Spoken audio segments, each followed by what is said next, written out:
You are listening to the African Campfire Stories podcast. The African Campfire Stories podcast is a podcast program that is dedicated to the telling of African history stories and events. Welcome.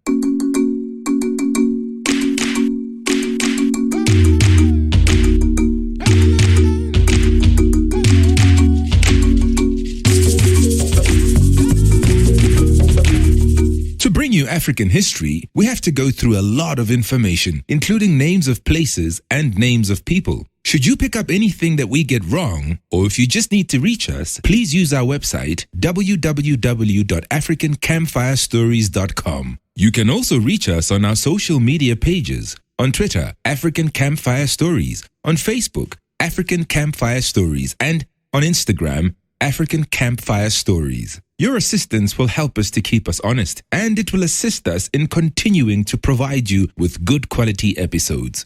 To create this podcast, we use sources from historians, academics, and other writers. Thank you very much to all the men and women who write about African history.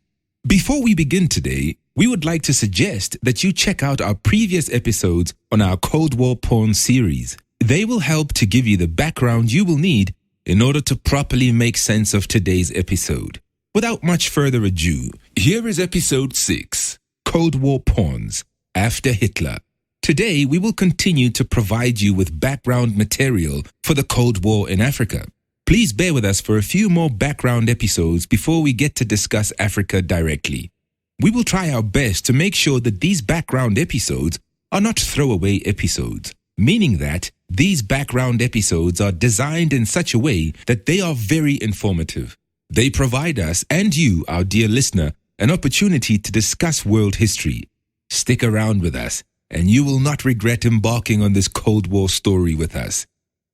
In the last episode, we saw that even though the United States of America and the United Soviet Socialist Republics were fighting on the same side during the Second World War, there were cracks showing in their relationship. There was great distrust between the USA and the USSR. Britain was part of the anti-Hitler alliance in World War II. Winston Churchill, the Prime Minister of Britain, was even more suspicious of the USSR and its leader, Joseph Stalin. Churchill was having a particularly hard time during World War II. His country had been a superpower before World War II began. But as the war went on, it became clear that Britain was losing its superpower status. Out of all the Allied countries still fighting against Hitler late in the war, Britain was the only country that had been in the war since the beginning. That is, from September 1939.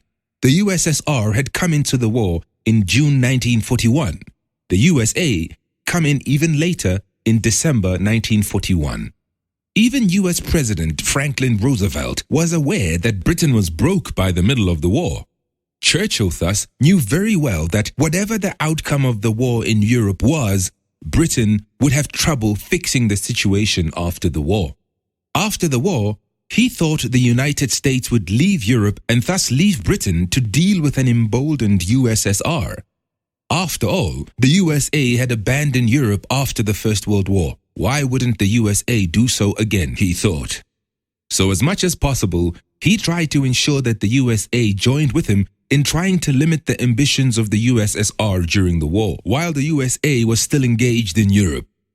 In Churchill's view, the USSR had to be made to stay away from Eastern and Central Europe as much as possible. If she couldn't be made to stay away, at least she had to be locked into agreements that would constrain her ambitions.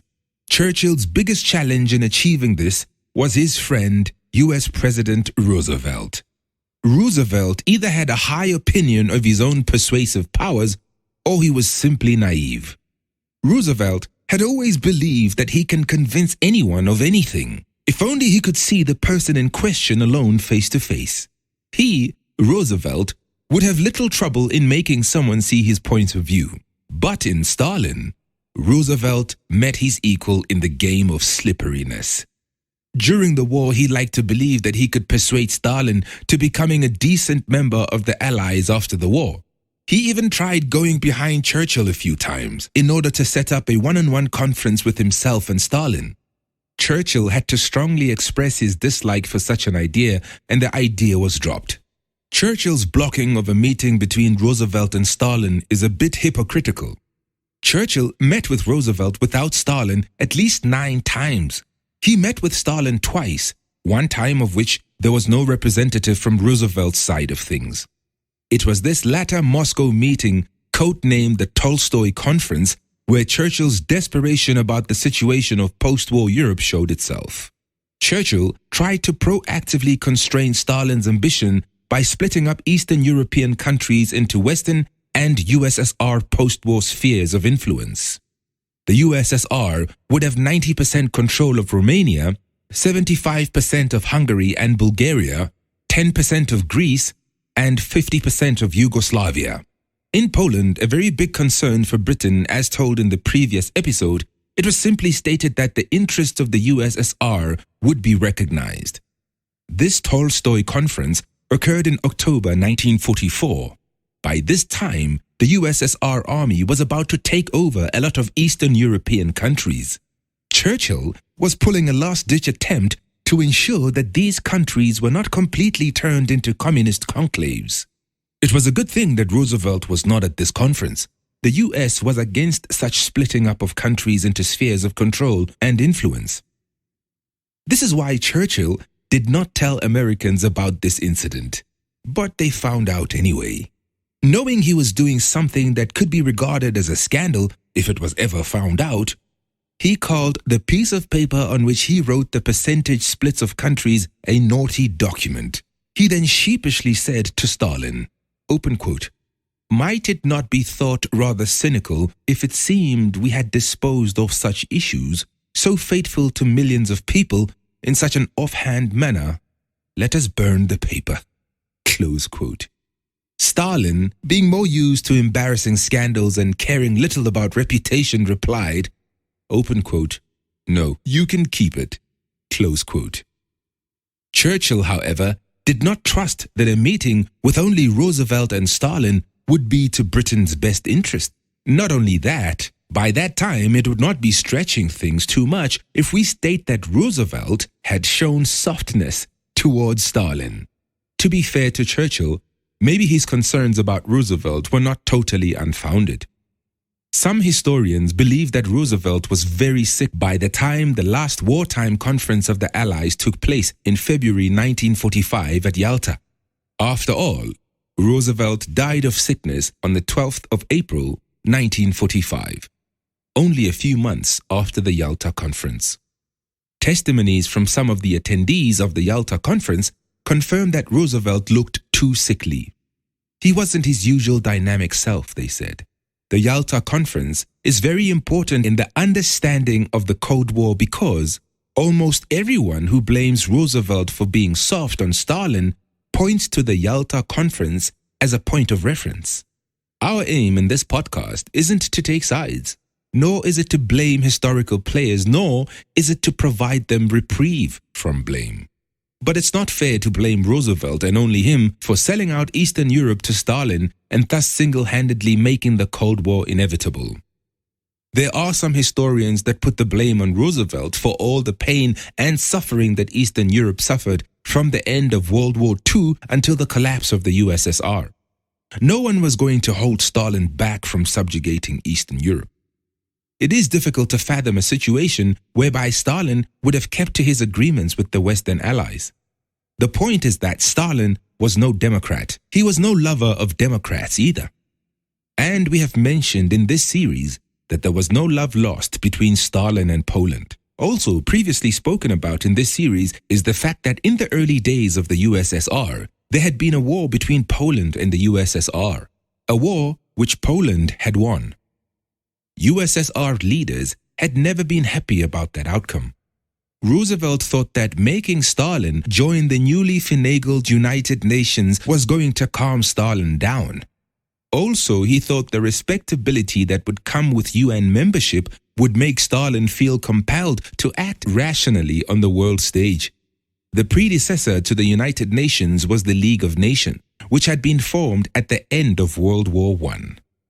The League of Nations had not been successful in stopping conflicts, including World War II. So, why would the United Nations be able to constrain the USSR? Many believe that the League of Nations had not worked because the USA did not join it. Roosevelt was the main proponent of the United Nations. He believed that whatever was not worked out during the war would always be discussed and resolved in the UN. But such thinking from Roosevelt was a symptom of the futility of the agreements reached with Stalin. Churchill, too, was not immune from being naive about Stalin. Though he later pretended as if he never doubted that Stalin would break the wartime agreements, the truth is that soon after Yalta, he also thought that Stalin would keep the promises he had made. He is quoted in saying after the Yalta Conference, open quote, "Poor Neville Chamberlain believed that he could trust Hitler. He was wrong. But I don't think I'm wrong about Stalin." Close quote. He was saying he's not wrong about his belief that Stalin would stick to the agreements. The Western Allies simply had no means of forcing Stalin into compliance except for using military force. Towards the end of World War II and soon after the war, no one in the upper echelons of the US government was seriously considering invading the USSR. What the British might have thought about this issue didn't matter at all. Any invasion of the USSR would depend solely on the USA. Stalin's army had overran Poland by the end of 1944. At the Yalta Conference, he was made to promise that there would be free elections in Poland as soon as it was possible to hold elections. But just before his death, Roosevelt was showing signs of frustration with Stalin. He was heard saying that the agreements reached with Stalin were very elastic and could be interpreted and acted upon in many ways by Stalin. In March 1945, Roosevelt is said to have written strongly worded messages to Stalin, accusing the latter of breaking the Yalta agreements over Poland, Germany, and other transgressions. When Harry Truman took over from Roosevelt as the US president after Roosevelt's death in April 1945, the relationship between the West and the USSR was already in tatters. It didn't help matters that when Stalin met Truman at the Potsdam Conference held in July and August of 1945, he instantly did not like Truman. Stalin, not liking a leader of a foreign country, especially a leader from a capitalist foreign country, should not be a surprise to anyone. What should be a surprise is that Stalin had actually liked Roosevelt in the first place. The new US President Harry Truman would face challenges from the very beginning, from both inside the USA and from the world at large. Truman had been vice president for only about 3 months before Roosevelt died. Roosevelt was a very secretive leader, and he had not involved Truman in anything of importance. Roosevelt and Truman had met only about 2 times, as president and as vice president. The extent of Truman's lack of information was so bad that Roosevelt had not even told Truman that the USA was in the process of developing a nuclear bomb. Recent historians have judged Truman's performance as president favorably, but one can't help to conclude that at the time he took over as president, few people thought Truman would be capable of filling Roosevelt's shoes. In fact, the ghost of Roosevelt haunted Truman tremendously. A legend had developed in Washington that Roosevelt had sold out Eastern Europe to Stalin. This could not help but make Truman more stringent in his dealings with the USSR, in order so he could show to the US power circles that he would be tough on the USSR. After the USA dropped 2 nuclear bombs on Japan in August 1945, a lot of people in the USSR felt that America was going to use nuclear bombs to bully their country. Stalin definitely thought so. To Stalin, the USA having nuclear bombs was spoiling the tremendous victory his country had just achieved in World War II. The nuclear bomb was creating a glaring imbalance of forces between the West and the East. Stalin had had spies inside the Manhattan Project, which was a name given to the US nuclear project. So the development of the nuclear bomb, although it had been a closely kept secret, was not a surprise to him. With the help of espionage, the USSR now rushed into building its own nuclear bomb. the USSR would finally explode its first nuclear bomb in August 1949. The loss of the nuclear monopoly brought immense fear in the USA. Stalin had been posing a serious threat to the West without the bomb. Now that he had the bomb, there was no telling what he would do. The year 1949 was a bad year for the Americans. As if the USSR explosion of the nuclear bomb wasn't enough stress, on the 1st of October 1949, the Communist Party of China proclaimed the People's Republic of China.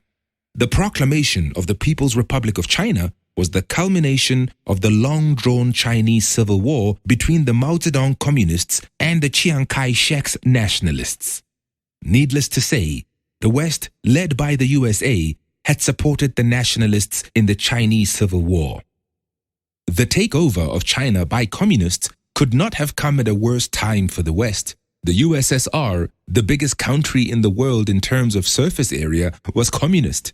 Now China, the most populous country in the world, had also gone communist. And China remains a communist country to this day. Though these days, the strand of communism practiced by China is not of the purest kind. Some of you might recall in previous episodes, we mentioned in passing that during the Second World War, the list of the countries that were allied against Germany, Italy, and Japan also included China.